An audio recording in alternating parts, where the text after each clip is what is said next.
जय हिंद दोस्तों। आज हम पढ़ेंगे संचारण। क्या पढ़ेंगे हम आज? संचारण के बारे में पढ़ेंगे। ध्यान रखिए, ये भी हमेशा बोर्ड में 2 नंबर के क्वेश्चन आते रहते हैं टिप्पणी के रूप में लिखने के लिए, तो इसको भी हमें ध्यान में रखना पड़ेगा। हम पढ़ेंगे संचारण और विकृत ग्रंथिता क्या होती है, ठीक है ना। तो ये भी ध्यान में रखना है आपको। हमेशा कितने नंबर के? 2 नंबर के क्वेश्चन इसमें से पूछते रहते हैं। तो चलिए हम स्टार्ट करते हैं। संचारण किसे कहते हैं, आइए देखते हैं। आपने अवश्य देखा होगा कि लोहे की बनी नई वस्तुएं चमकीली होती हैं, लेकिन कुछ समय के पश्चात उन पर ललिमा युक्त भूरे रंग की परत चढ़ जाती है। प्राय इसी प्रक्रिया को हम लोहे पर जंग लगना कहते हैं। सही बात है।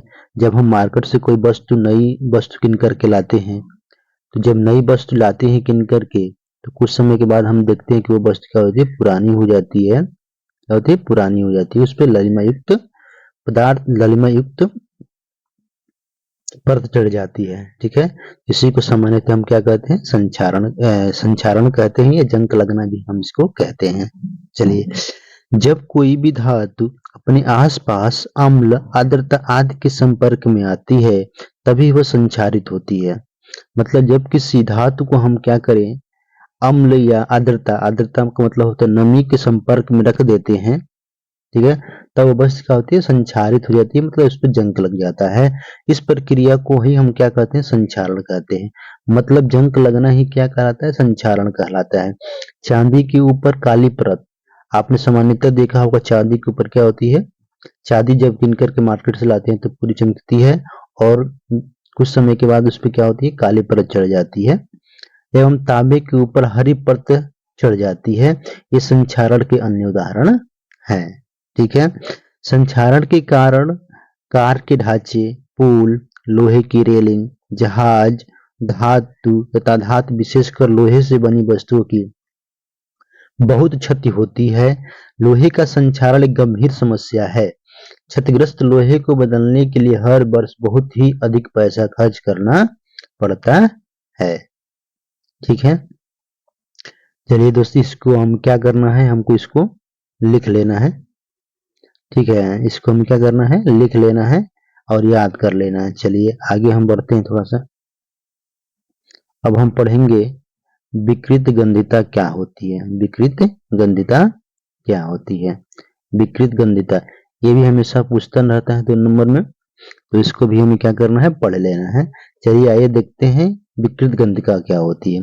वसा युक्त या तेलीय खाद्य सामग्री जब लंबे समय तक रखा जाता है, तब उसका स्वाद एवं गंध बदल जाता है। जब किसी भी तेलीय पदार्थ में तेल से बनने वाली चीजों को जब हम कब छोड़ देते हैं, लंबे समय के लिए छोड़ देते हैं, तो उसका स्वाद और गंध क्या होता है? बदल जाता है, मतलब वो खराब हो जाता है। क्या होता है? खराब हो जाता है।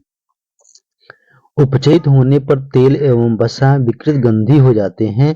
उनके बाद स्वाद तथा गंध बदल जाते हैं। प्राय तेलीय एवं वसा युक्त खाद्य सामग्री में अपचयन रोकने वाले पदार्थ प्रत्यक्षकारक मिलाए जाते हैं।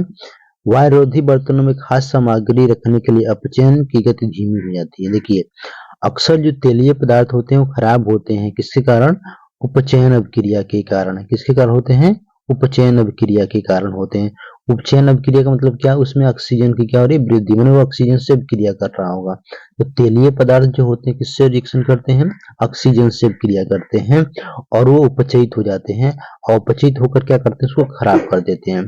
अब बताइए, उपचयन को रोकने के लिए हम क्या करना पड़ता है? हमको अपचयन अभिक्रिया कराना पड़ता है। कौन सी अभिक्रिया कराना पड़ता है?